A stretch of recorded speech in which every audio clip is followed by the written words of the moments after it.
नमस्कार। तो एक बार फिर स्वागत है आपका मेरे नए वीडियो में। आज मैं बात करने वाला हूँ एक बहुत ही मेजर प्रॉब्लम की। वो ये है कि मेरे घुटनों में भी दर्द है और मुझे फ़ैट भी बर्न करना है।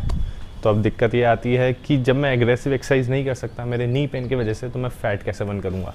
इसी प्रॉब्लम को टारगेट करते हुए आज मैं आपको कुछ ऐसी एक्सरसाइजेज बताऊँगा जो कि आप खड़े खड़े ही बिना जंप लिए, बिना भागा दौड़ी किए बिना एक्सरसाइजेस कीजिए और उनसे आपको रिजल्ट्स देखने को मिलेंगे। आपका tummy fat, belly fat, thigh fat कम होता हुआ नज़र आएगा। तो आइए शुरू करते हैं हमारा आज का वीडियो। सबसे पहला जो है हमारा वो वार्म अप रहता है। वार्म अप में ये एक्सरसाइज मैं बताता हूँ। अब आपको नी पेन है, आप ये एक्सरसाइज नहीं कर पाएंगे, तो आपको क्या करना है, दिस वन, रेपिटेशंस बढ़ा दीजिए, इसका फास्ट करने लग जाइए खड़े खड़े। आप जंप नहीं ले रहे हैं लेकिन आपके हाथ पैर दोनों मूव कर रहे हैं। हाथ जैसे ऊपर ले रहे हैं तो ये वाला पूरा स्ट्रेच आ रहा है, पैर की वजह से ये इनर थाई का जो है ये स्ट्रेच आ रहा है। ये फैट कम होगा आपका जब तक आपका शरीर आपको नहीं लगे कि हाँ अब मैं रेडी हूँ एक्सरसाइज करने के लिए, मेरा शरीर वार्म अप हो चुका है। तब तक ये एक्सरसाइज करते रहिए। 100 रेपिटेशंस, 200 रेपिटेशंस इसके कीजिए, ऐसे 1 2 3। ध्यान रखना है आपको इस बात का, क्योंकि हम एग्रेसिव एक्सरसाइजेज नहीं कर रहे हैं जंप वाली या कुछ और। तो हमारे को ये जो सिंपल बेसिक एक्सरसाइजेज है, इजी वेरिएशंस इनके हमारे को रेपिटेशंस ज़्यादा करने पड़ेंगे। ध्यान रखना इस बात का, आप वर्कआउट करते वक्त इस एक्सरसाइज के आपको मिनिमम 200 रेपिटेशंस करने हैं इस एक्सरसाइज को वार्म अप एक्सरसाइज की तरह ट्रीट करने के लिए। इसके बाद आप जो नेक्स्ट एक्सरसाइज पे जाएंगे, that is simple forward backward bending जो हम करते हैं। दिस वन, एक्सहेल करते हुए डाउन, इनहेल करते हुए अप, एक्सहेल करते हुए डाउन, इनहेल करते हुए अप। आपके नी पेन है तो मैं समझ रहा हूँ कि आप ध्यान रखना इस बात का कि आपके घुटने सीधे हैं। मैं घुटने नहीं मोड़ रहा हूँ तो इसमें घुटने इन्वॉल्व नहीं होंगे, नी इन्वॉल्व नहीं होती है इस एक्सरसाइज में। आप डाउन जा रहे हैं तो आपकी केवल कमर, फैट यही इन्वॉल्व हैं। जितना आप नीचे जा पाएँ उतना नीचे जाइए। मैं अभी यहीं तक जा रहा हूँ क्योंकि मेरे को लगता है कि आप लोग भी यहीं तक जा पाएंगे, या जो लोग डाउन जा पा रहे हैं वो पूरा टच करें ज़मीन को और ज़मीन पे ऐसे हाथ लगाने की कोशिश करें जितना आप नीचे जा पाएँ। घुटने आपके बेंड नहीं होंगे। ऐसे ही बैकवर्ड बेंडिंग में भी आपके घुटने स्ट्रेट हैं, ऐसे नहीं करने हैं घुटने। जितना पीछे आप जा पाएँ इतना ही जा पा रहे हैं, कोई इशू नहीं है। और पीछे जा सकते हैं तो और पीछे जाइए। 100 रेपिटेशंस इसके ऐसे,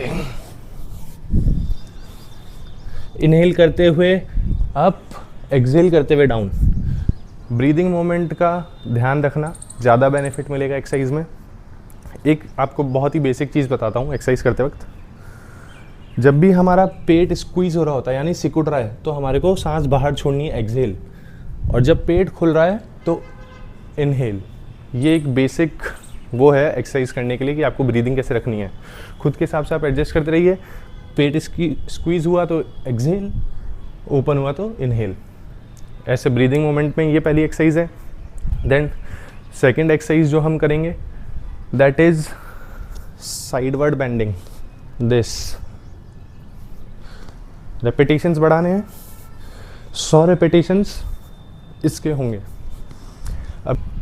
अब जो अगली एक्सरसाइज है हमारी दैट इज़ जो मैं साइड हाई नीज बताता हूँ, ये वाली, क्योंकि घुटनों में दर्द है तो हम नहीं कर सकते हैं। Then you have to do this. वही साइड बेंडिंग का ही काम कर रही है ये एक्सरसाइज भी। इन दोनों एक्सरसाइज के बीच में, क्योंकि ये दोनों साइड बेंडिंग वाली हो गई है, तो आप रेपिटेशन एक चेंज कर सकते हैं। इसमें कौन सी ले सकते हैं, एक ये एक्सरसाइज होती है but you can not do this exercise. So आप इसका एक सिंपल वेरिएशन करेंगे। दिस वन, एक स्टेप बढ़ाया, खड़े खड़े ही बस घुटने नहीं मोड़ने हैं, जितना आप नीचे झुक पा रहे हैं धीरे धीरे ये एक्सरसाइज करनी है।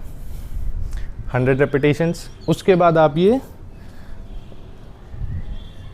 साइड हाई नी वाला इजी वेरिएशन कर सकते हैं। ओके, ये मैंने आपको कुछ एक्सरसाइज बताई है। Then what you can do is, तो अब जो मैं आपको अगली एक्सरसाइज बता रहा हूँ बहुत ही सिंपल है, बेसिक है, लेकिन लोग नहीं करते हैं। हाथ सामने, टर्न अराउंड, पूरा पीछे आपने देखा, पूरा स्ट्रेट तक देखना है 180 डिग्री। जैसे मैं यहाँ अभी कैमरा देख रहा हूँ, पूरा 180 पीछे दीवार, ऐसे ही साइड चेंज 180। 180 ऐसे करके पूरा 100 रेपिटेशंस इसके होंगे। 100 रेपिटेशंस ईच साइड, यानी कि 100 बार मुझे लेफ्ट हैंड साइड में जाना है, 100 बार ही राइट हैंड साइड में जाना है। ऐसे करके 200 रेपिटेशन आपके टोटल होंगे। ध्यान रखना है कि आप सेंटर में रुक रहे हैं, बिल्कुल ऐसे ऐसे इस एक्सरसाइज को ना करें, क्योंकि जिन लोगों की आदत नहीं एक्सरसाइज करने की उनको चक्कर आ जाएंगे और इतना फ्लो भी ठीक नहीं है। आप आराम से पॉज लीजिए बीच में, लेकिन एक्सरसाइज का जो स्पीड है वो मेंटेन कीजिए, स्पीड के साथ करेंगे। नेक्स्ट एक्सरसाइज इज वॉल का सपोर्ट लेना है आपको। ये एक्सरसाइज है हमारी थाइस के लिए, वॉल का सपोर्ट मैंने लिया है। एंड दिस, अपने पैर को इस तरीके से हवा में हिलाइए, जितना आप ऊपर उठा पाएँ। कोशिश कीजिए कि पूरा आप कमर से ऊपर तक उठा लें, और नहीं तो इतना जितना भी आप उठा पा रहे हैं दैट इज़ इनफ। ये एक्सरसाइज है हमारी थाइस के लिए, क्योंकि हम स्क्वाट्स वगैरह नहीं कर सकते हैं, लंजेस नहीं कर सकते हैं, तो कैसे थाइस का फैट कम होगा। This is the basic exercise for cutting your Thai fat. तो ये कुछ एक्सरसाइज मैंने आपको बताई है, इनसे आप अपने फैट बर्न जर्नी को स्टार्ट कर सकते हैं। आपको नी पेन होते हुए भी आप पतले हो सकते हैं। It's not a miracle.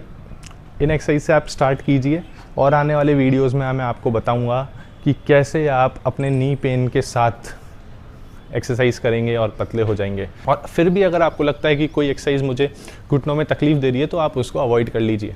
तो ये एक्सरसाइज जो है, बेसिक एक्सरसाइजेज मैंने आपको बताई है, इनको अपने डेली रूटीन में लेके आइए। नी पेन होते हुए भी आप इन एक्सरसाइजेज से अपना फैट बर्न कर लेंगे। मैं दावे के साथ कह सकता हूँ कि ये एक्सरसाइज अगर आप करेंगे तो आपका जो स्ट्रेंथ रिलेटेड प्रॉब्लम्स हैं अगर नी पेन में, तो वो भी सॉल्व हो जाएगी और नी पेन भी गायब हो जाएगा। आने वाले वीडियोस में मैं कुछ और ऐसी एक्सरसाइजेस बताऊंगा आपको, जो कि आप ज़मीन पर लेट के बहुत ही आराम से कर सकते हैं, जो कि आपका फैट बर्न करेगी। नी पेन में कोई इशू नहीं होता है उन एक्सरसाइजेस को करने में। ध्यान रखिए इस बात का, जुड़े रहिए मुझसे फैट बर्न जर्नी में। मैं फिर मिलूँगा एक नई वीडियो में, जहाँ हम बात करेंगे स्वस्थ रहने की। तब तक स्वस्थ रहें, खुश रहें।